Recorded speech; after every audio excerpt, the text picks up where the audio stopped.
剛剛過去的一個月，對於加密貨幣投資者來說，絕對是慘烈的一個月啊！我們看到了比特幣從高位一路下挫啊，擊穿多個心理防線。很多人就在問呢，這是不是熊市要來了？是不是有抄底的機會了？如果你還在用過去4年的周期論來看待當下市场，你可能會虧得很慘啊！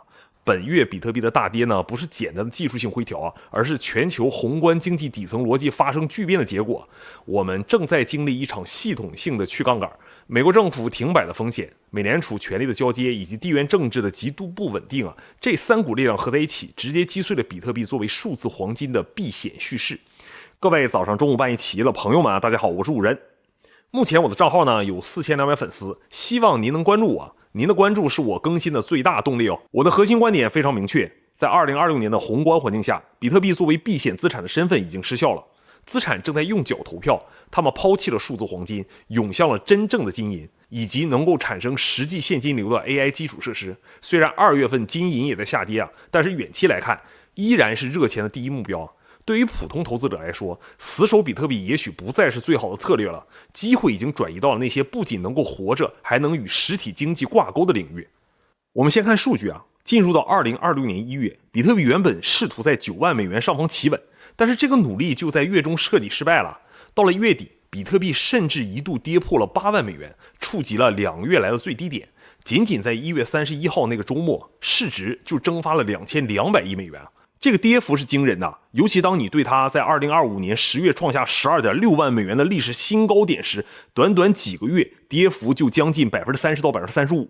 這已經不是所謂的技術調整了，而是趨勢的不可逆轉啊！我這兒有個表啊，可以展示1月份比特幣幾個關鍵的下行節點，大家可以直觀的看到這種潰敗的節奏啊。這種價格的動態說明了什麼？說明了買盤極度虛弱，每當價格試圖反彈，就會遭遇更大規模的機構拋壓。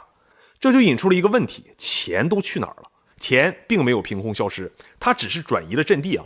2026年的市場主旋律是物理屬性的回歸，資產呢正在瘋狂追逐那些看得見摸得着的硬資產啊。黃金白银在本月的表現徹底羞辱了比特幣，當比特幣還在8萬美元掙扎的時候，現今黃金價格就突破了5500美元盎司的歷史天價。更誇張的是白銀啊，它的波動率甚至超過了比特幣，價格一度飆升到120美元盎司的高位。這是一次歷史性的反轉啊！過去我們說比特幣波動大，收益高，但是情況變了哦。白銀在2025年底波動率反超了比特幣，並在2026年延續了這種強勢。這說明什麼呢？說明在這個動盪的世界裡，投資者更願押注工業需求旺盛、具備現代貨幣屬性的實體金屬，而不是代碼。除了貴金屬，另一個巨大的資金黑洞是人工智能啊。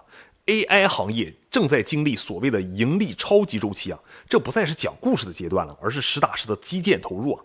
大量原本可能流入到加密市場的投資基金，現在都被英偉達、博通這些硬件巨頭以及 AI 提供電力的能源公司給吸走了，甚至連比特幣礦企都在叛變，因為挖礦收益不確定性，像那些頭部的礦企正在把他們的算力和電力設施轉型成為服務型的 AI 數據中心。挖比特幣的不如給 AI 提供算力賺錢，這就是現實啊。當比特幣的維護者都開始從 AI 那裡尋找利潤時候，比特幣本身的資產吸引力自然就會下降了。如果你對我的視頻感興趣呢，歡迎點讚關注啊，以後還會帶來更多的優質內容的。在過去10年，比特幣最強的敘事就是數字黃金，在世界大亂的時候，它就是避風港。2026年1月，這個敘事徹底破產了。中東局勢在1月底徹底惡化，美國宣布向中東部署了林肯號航母打擊群。伊朗局勢一觸即發，按照數字黃金的邏輯，比特幣應該暴漲才對。結果呢，比特幣暴跌了。與之形成鮮明對比的是，真正的黃金和白銀应聲暴漲。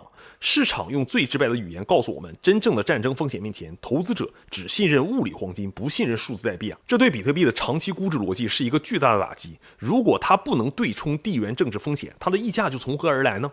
數字黃金邏輯的崩塌，直接反映在機構的行為上。我們看到的是一場大規模的去風險化運動。美國現貨比特幣 ETF 在1月下旬經歷了災難性的一周啊，從1月20日到1月26日，連續5個交易日淨流出，總金額超過11.3億美元啊！這不是散戶在賣，而是機構在撤。看一下這個表啊，這是主要 ETF 產品的資金流出情況，數據很能說明問題啊。貝萊德曾經是市場信心的圖騰，現在就連他都出現了數億美元的淨流出，這說明華爾街的頂級玩家正在重新評估比特幣在投資組合中的地位，他們不再把它當作不可或缺的配置，而是在風險升高時首先拋棄的資產。導致這一連鎖反應的根源還在於美國宏觀政策的巨大不確定性。1月30日，特朗普總統提名了凱文·沃什接替鮑威爾出任下一屆美聯儲主席，這個提名就讓市場感覺到了寒意。為什麼？因為沃什是出了名的鷹派啊，他一直批評美聯儲的資產負債率太大了，主張政权更迭式的貨幣政策改革。如果他上台，意味着美联儲可能會加速縮表，收緊流動性。比特幣是流动性的產物啊，過去幾年美聯儲的放水是推高幣價的核心動力。現在一個主張收緊銀根的人掌權了，市場的流動性預期呢就瞬間逆轉了，這是比特幣最害怕的宏觀環境啊。雪上加霜的是，美國政府在1月30日再次面臨停摆啊，国土安全部、国防部等關鍵部門的資金鏈斷裂了。雖然歷史上政府停擺對市場影響有限，但是美聯儲換帥和地緣衝突爆發的背景下，這種財政功能失調加劇了市場對美國系統性風險的擔憂啊。投資者擔心政策的不確定性會導致數據的真空，讓他們在迷霧中航行。正是這種時候呢，現金為王，黃金為王，比特幣只能靠邊站了。說了這麼多壞消息，普通投資者還有機會嗎？答案是有的，但機會不再像以前那種無腦買入持有了，機会是变窄的，门檻是变高的。我們需要從技術、價值和風險3個維度來尋找定位。第一呢，從技術的角度，等待極致的低估。目前的下跌雖然慘烈，但是還沒有到底啊。技術分析顯示，比特幣跌破8.5萬美元之後，下方的支撐位在7.4萬美元左右。更極端的模型甚至指向了5.2万美元到5.6万美元区间啊，那可是上一輪的成本密集区啊。对于普通的投資者，现在策略絕對是不要半山腰接飛刀啊！你要耐心等待市場情緒極度絕望，價格觸及那些長期支撐位時，才要考慮分批建倉。現在的 RSI 指標雖然接近超賣，但是宏觀利空進出前，技術指標經常會失效的。第二，從價值角度看，關注升息和基建。雖然比特幣的避險屬性失效了，我們就要去找那些有真正實際業務支撐的項目。RWA 是2026年確定性最高的賽道，貝萊德和富蘭克林·鄧普頓等巨頭都在推進美債、信貸的代幣化。到了2026年，這一類資產的鏈上規模預計會突破500億美元。普通投資者可以關注那些為 RWA 提供基礎設施協議的項目啊，他們可是將傳統金融帶入鏈上的橋梁啊。雖然代幣價格在跌，但是像 Render 這樣的項目呢，鏈上收入實際上是在增長的。